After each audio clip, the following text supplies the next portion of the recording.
Bon, alors, comment commencer une journée comme celle-là, au lendemain des élections? On va essayer de ne pas plonger dans le marasme. On va plutôt commencer par les bonnes nouvelles. Donc, on va partager les bonnes nouvelles là où il y a de l'espoir pour la planète avec nul autre que Grégory Pratt, et Bianca Bernard. Bonjour à tous les deux. Bonjour à vous deux. Bonjour à nous deux. Bonjour à toi. Bonjour. Non, j'ai dit à vous deux parce qu'on a aussi quelqu'un à côté, Clémence, qui est là. Clémence Rodaris qui fera l'intervention d'après sur le livre du jour. Donc, Grégory Pratt, tu es vulgarisateur, chroniqueur, maître de cérémonie et co-animateur du podcast « Ça va mieux qu'on pense ». Oui. Donc, je suis certaine qu'il y a plusieurs de nos auditeurs, auditrices qui vous écoutent aussi. J'espère. Et Bianca Bernard, productrice, réalisatrice et également co-animatrice de « Ça va mieux qu'on pense ». Est-ce que ça va vraiment mieux qu'on pense?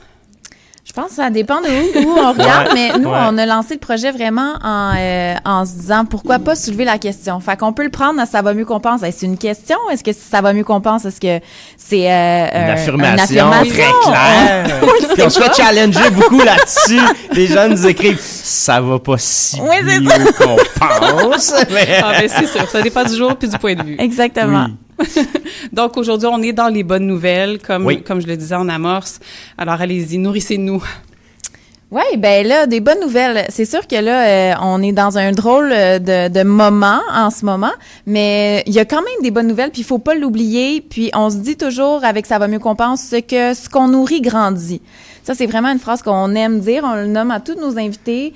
Puis on le voit, en fait, nous, on en fait l'expérience parce qu'on fouille pour les bonnes nouvelles, on veut les faire rayonner, puis on le sent vraiment que plus on regarde les bonnes nouvelles, plus il y en a qui pondent, on dirait, naturellement. Mm-hmm. Oui, puis les gens nous écrivent aussi, hein. « Hey, t'es-tu au courant de cette bonne nouvelle-là? » Donc là, il y a comme une communauté positive. Tu sais, quand tu dis ce qu'on nourrit grandit, ben la communauté grandit, puis les gens nous écrivent puis disent « Hey, moi, j'ai entendu parler de telle chose. » Donc, ils sont à l'affût des bonnes nouvelles. Oui, ils cherchent pour nous, fait qu'on a des recherchistes partout au Québec. C'est bon, ça, des petites antennes un peu partout. Rares sont les balados qui peuvent se vanter d'avoir une banque de une belle communauté d'ambassadeurs comme ça, ouais.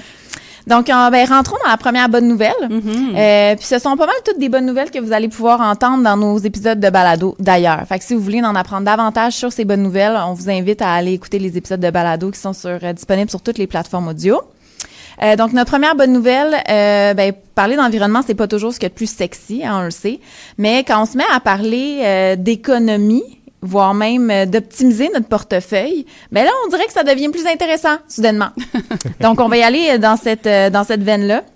Imaginez-vous, que les baleines nous offrent 3,6 millions de dollars en services écologiques rendus en fertilisant l'eau avec leurs excréments. Donc, sans eux... Bon matin. Bon matin. C'est ça. Donc, sans eux, pour avoir des eaux et des animaux marins, on pourrait pas, en fait, avoir des eaux et des animaux marins en santé, ce qui nous permet, évidemment, d'avoir un écosystème aussi qui s'autorégule. Il faudrait nous-mêmes aller fertiliser l'océan. Oui, je pense qu'on va laisser les baleines le faire. Pour nous, exactement. Puis, c'est ce qu'on appelle l'économie bleue. Ah, c'est vrai? Ça a même un nom. Oui, c'est de l'économie bleue. Tous les services rendus par les animaux marins, c'est ce qu'on appelle l'économie bleue. Donc, prenons soin du fleuve, du fjord, de nos baleines. On le sait aussi que, tu sais, le gaspillage alimentaire, hein, on en parle souvent, mais il y a des entrepreneurs d'ici qui ont vraiment choisi de passer en mode solution. Je pense, entre autres, sûrement que tu la connais, Florence Léa Siri, qui donne plein de trucs sur ses médias sociaux pour mieux gérer son frigo. Elle donne des recettes pour s'amuser avec les restants, des trucs, elle appelle ça zéro gaspille. Elle collabore d'ailleurs avec la gang de la Transformerie. Je ne sais pas si tu les connais. Là, ils font les produits rescapés, là, comme des tartinades, des marmelades, des sauces, fait à partir des invendus des épiceries notamment. C'est vraiment important, excuse-moi Greg, je te coupe, mais c'est vraiment important de différencier les invendus des légumes ou des fruits pourris. Là, souvent, les gens ils ont cette notion-là. Oui, invendu, c'est souvent en lien avec le meilleur avant. Tu sais, meilleur avant, ça veut pas dire pas bon le jour même ou le lendemain. Tu sais, c'est juste ça perd de ses propriétés. C'est sûr que si tu trouves ton pot de yogourt puis il y a 4 pouces de mousse dedans, c'est un indicateur que la date est dépassée. Non, on t'enlève la mousse puis tu manges ça, c'est tout aussi bon. J'avais une tante, qui enlevait le verre sur le fromage puis qu'elle mangeait le reste. C'est bon que ta microbiote. Vous écouterez l'épisode des débrouillards là-dessus, d'ailleurs, qui est fort intéressant. Ça m'intéresse. Puis on a nos amis aussi, Pierre-Olivier puis Lisanne, là, qui sauvent des tomates de l'enfouissement avec leurs produits de Pretty Ugly Company. Ah oui, c'est tellement bon. Ils sauvent plus de 2000 livres de légumes par semaine. Oh, c'est énorme. Donc, c'est pas des légumes pourris, comme disait Bianca, c'est des légumes, par exemple, il y aurait une petite tache. Oui, c'est ça, sont moins beaux. On n'aime pas ça, c'est moins beau dans un étalage. Donc, eux autres, là, à coup de pot de salsa, là, ils sauvent des tomates, des légumes. Mangez-en de la salsa. Moi, mais en tout cas, si les gens me suivent sur mes médias sociaux, je parle beaucoup de Pretty Ugly parce que moi, ma zone de confort, c'est 3 pots en avance. Fait que 3 pots d'avance, moi, j'en ai 2. Ouais, je veux sauver des tomates et des légumes, mais je veux aussi pas en manquer. Troisième bonne nouvelle, on est très fans du Partage Club, l'application de partage entre voisins. Merci, on est des ambassadeurs de cœur. On est des ambassadeurs de cœur. Comme ça. On les a adoptés complètement. Plusieurs villes l'offrent déjà gratuitement à leurs citoyens. Ce qu'on réalise en fait avec cette application-là, c'est que non seulement on sauve des frais en empruntant des items à son voisin, en partageant, évidemment, on réduit notre consommation aussi, mais il y a des liens qui sont tissés aussi plus forts dans la communauté. Donc, on le voit là, même à Beaconsfield, ils ont mis le programme en place. Puis, on le voit que ça crée une communauté vraiment plus tissée serrée. Dans les rassemblements dans la ville, les gens se parlent davantage. Puis, pour contrer la crise climatique qu'on vit actuellement, d'avoir une communauté plus tissée serrée, ça va être une communauté qui va être capable de mieux s'outiller et de s'entraider. Fait que ça, c'est une autre bonne nouvelle qui est pas directement dans l'environnement, tu sais, c'est pas une action concrète, mais ça l'est quand même de par les répercussions. Oui, par le réemploi des ressources. Voilà. Fait que ça a un lien au niveau de la hiérarchie des 3 RVA. On sait que recycler, c'est bien, mais réduire et réemployer. Donc, on réduit les achats compulsifs et on réemploie ce qui existe déjà. Fait que vraiment, Partage Club, on vous envoie bien de l'amour. Puis là, ils ont même parti un volet marque blanche. Ce qui veut dire, en fait, c'est qu'ils vont prendre leur application puis ils vont l'offrir à des industries qui voudraient faire la mutualisation, donc le partage de leurs services ou de leurs biens. Donc, ils sont en train de faire ça avec le festival Refrain pour faire le partage des objets ou même des services. J'avais déjà entendu parler. Les micros, là, mettons, c'est obligatoire que tout le monde ait 200 micros ou on pourrait se prêter les 200 micros. Oui, puis ça coûte cher là, au festival puis aux organisateurs. Tout ils n'ont pas lieu tous en même temps, fait que pourquoi pas partager ces ressources-là. Même chose aussi pour le milieu de l'agriculture. Avec les CRTC, sont en train de développer une plateforme pour se partager des outils et même des services dans le milieu de l'agriculture. Donc ça a fait des petits, là, cette histoire-là du Partage Club. Oui, puis on est au coin Saint-Laurent-Sainte-Catherine. Je me dis, ça serait le fun que le festival de jazz embarque là-dedans. Oui, on les invite, nos amis du festival de jazz, des francopholies, tout ça. Un autre endroit ça génère beaucoup de déchets, là, c'est quand on rénove. Hein? On sait, les chantiers de construction, là, c'est énorme et c'est très lourd. Hein? Savez-vous, par exemple, que les briques, ça allait directement au dépotoir depuis des décennies? Surtout qu'on sait que d'habitude, c'est le mortier qui lâche avant la brique. Tommy Bouillon, lui, a inventé une machine, ça s'appelle Brique Recycle, puis il arrive à nettoyer le mortier. Puis d'ailleurs, c'est tellement intéressant, sa machine, qu'il y en a au Québec, partout, en Ontario, aux États-Unis, même en Europe. On détourne des millions de briques par année de l'enfouissement. Puis d'ailleurs, Brique Recycle vient de recevoir le mât d'or en Europe, il y a quelques semaines. C'est 25 000 entreprises et 30 000 professionnels qui ont choisi cette entreprise québécoise pour gagner ce prestigieux prix. Alors vraiment, bravo à Brique Recycle, une entreprise d'ici. Tommy, c'est vraiment quelqu'un qu'on aime. Il est fier membre de la communauté, ça va mieux qu'on pense, et qui rayonne à l'international. Donc si lui rayonne, on rayonne. Oh, tout à fait. C'est magnifique.